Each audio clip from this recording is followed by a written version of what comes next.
Gerakan 30 September SPKI G30 SPKI adalah sebuah peristiwa bersejarah yang terjadi pada malam tanggal 30 September hingga awal 1 Oktober 1965 di Indonesia. Peristiwa ini juga dikenal dengan sebutan Gestapo Gerakan September 30 dan Gesto Gerakan 1 Oktober. Gerakan ini melibatkan pembunuhan 6 peristiwa tinggi militer Indonesia dan beberapa orang lainnya dalam usaha percobaan kudeta yang kemudian dituduhkan kepada anggota Partai Komunis Indonesia (PKI). Sejarah G30 SPKI. Peristiwa G30 SPKI terjadi pada masa pemerintahan Presiden Soekarno yang menjalankan sistem demokrasi terpimpin.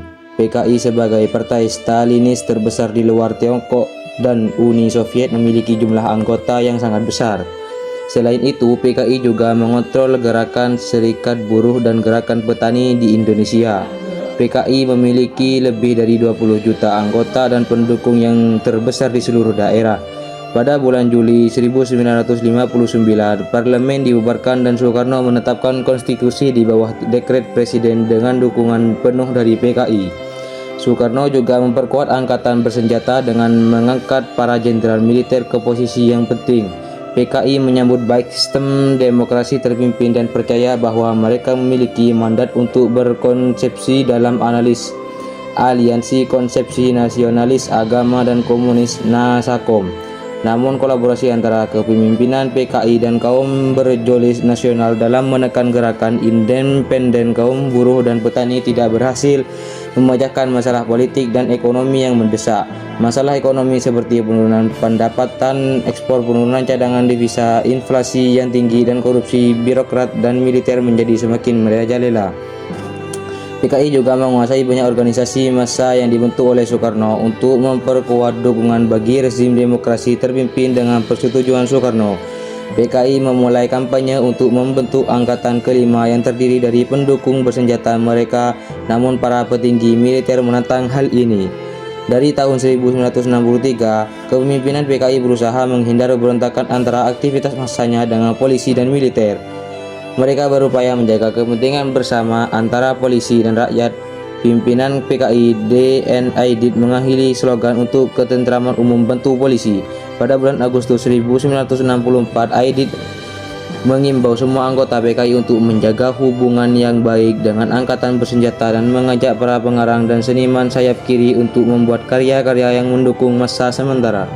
Di akhir tahun 1964 dan awal tahun 1965 terjadi gerakan petani yang merampas tanah air para tuan tanah besar. Bentrokan besar terjadi antara petani dan polisi serta pemilik tanah. Untuk mencegah konfrontasi revolusioner semakin berkembang, PKI mengimbau pendukungnya untuk tidak menggunakan kekerasan terhadap pemilik tanah dan meningkat kerjasama dengan unsur-unsur lain termasuk angkatan bersenjata.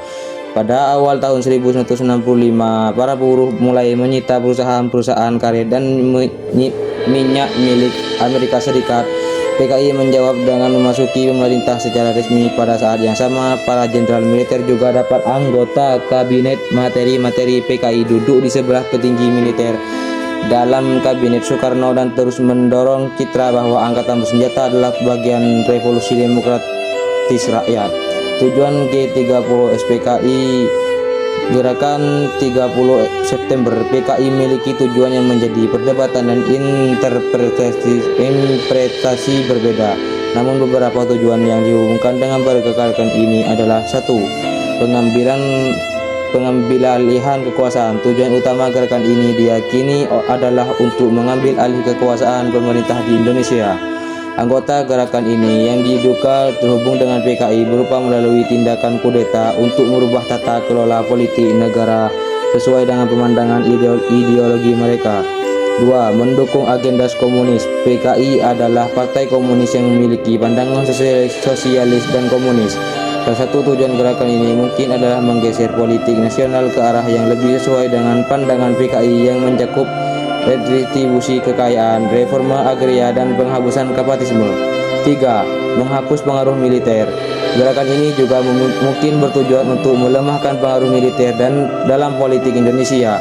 Keterlibatan perwira tinggi militer dalam gerakan ini dapat diartikan sebagai usaha untuk menggantikan struktur kekuasaan yang ada dengan kekuatan yang lebih sesuai dengan ideologi komunis.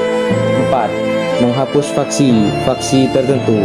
Ada juga pandangan bahwa gerakan ini bertujuan untuk menghilangkan faksi-faksi tertentu dalam militer atau politik yang dianggap tidak sejalan dengan tujuan gerakan atau PKI. Pembunuhan perwira tinggi militer mungkin juga diartikan sebagai langkah untuk mengurangi resistensi terhadap perubahan politik yang direncanakan. 5. Menciptakan perubahan sosial. PKI memiliki visi perubahan sosial yang luas, termasuk perubahan dalam distribusi kekayaan dan penghapusan ketidaksetaraan.